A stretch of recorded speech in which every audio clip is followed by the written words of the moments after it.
सभी को जय निखिल महादेव की।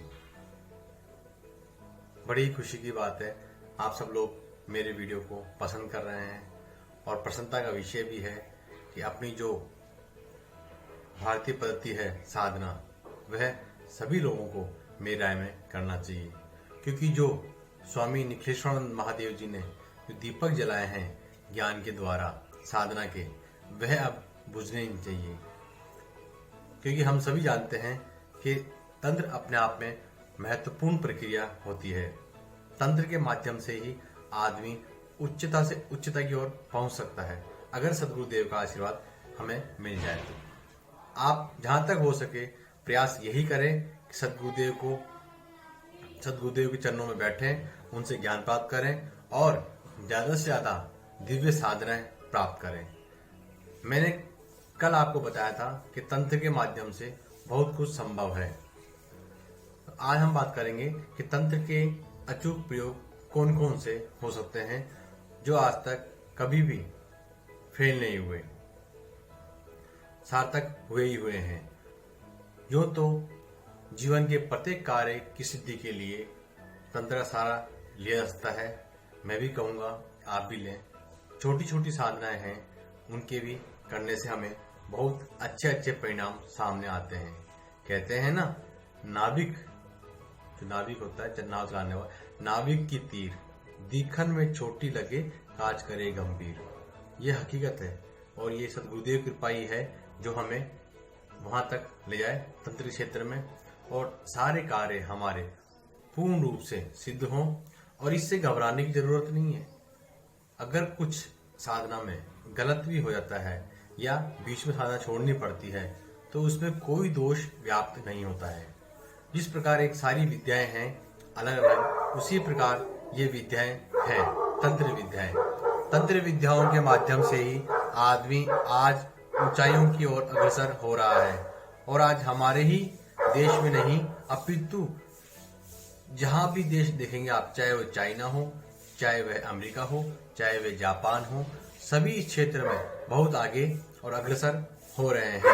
तो हम तो भारतीय हैं, हमारी जन्मस्थली भारत है, तो क्यों ना हम यहाँ रह के अपने कार्य तंत्र के माध्यम से पूर्ण करें और जो अपनी अधूरी रह गई है विद्याएं उन्हें भी पूर्ण करें।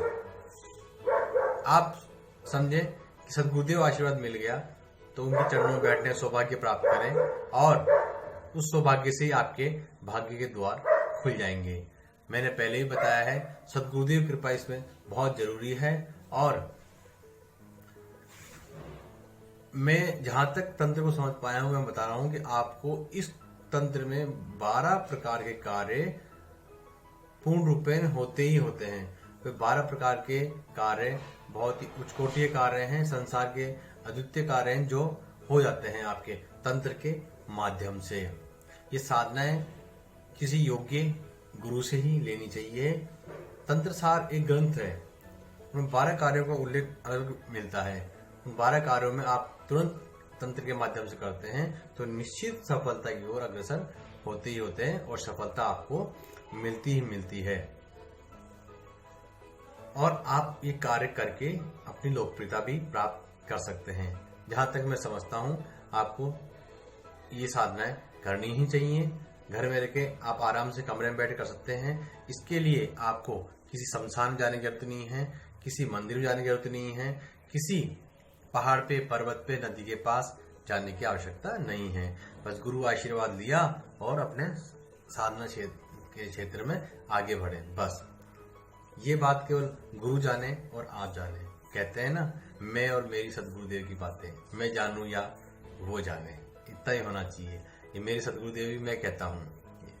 सबसे पहले गुरुदेव ने जो हमको बताया है तंत्र सार के अनुसार, पहला जो कार्य है, अपनी दरिद्रता, गरीबी को बहुत दूर आप इस तंत्र साधना से दूर फेंक सकते हैं और ऐश्वर्य में जीवन व्यतीत कर सकते हैं।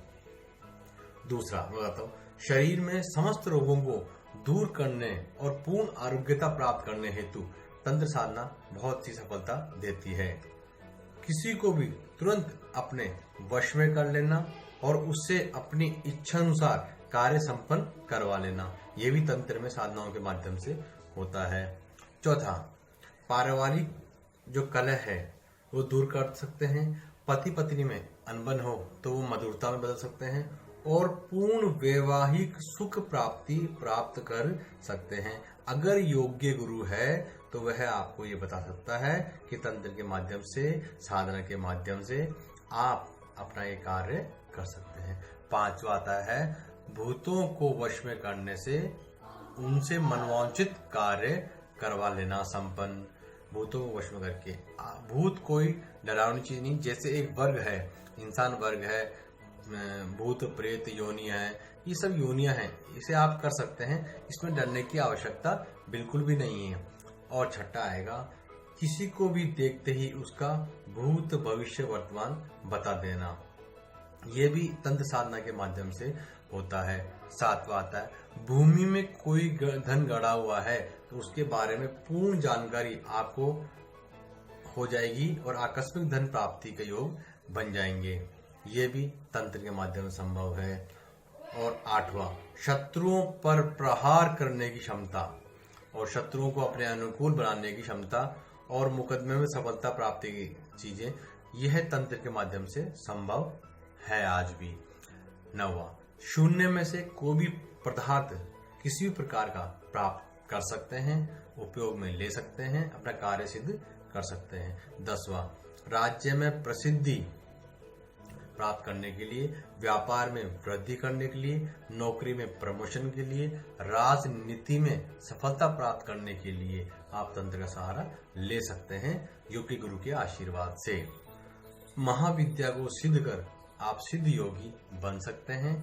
और 12वां, संसार के समस्त कार्यों में तुरंत संपन्न करने व प्रकृति को अपनी इच्छा अनुसार चलाने के लिए आप तंत्र साधनाएं कर सकते हैं।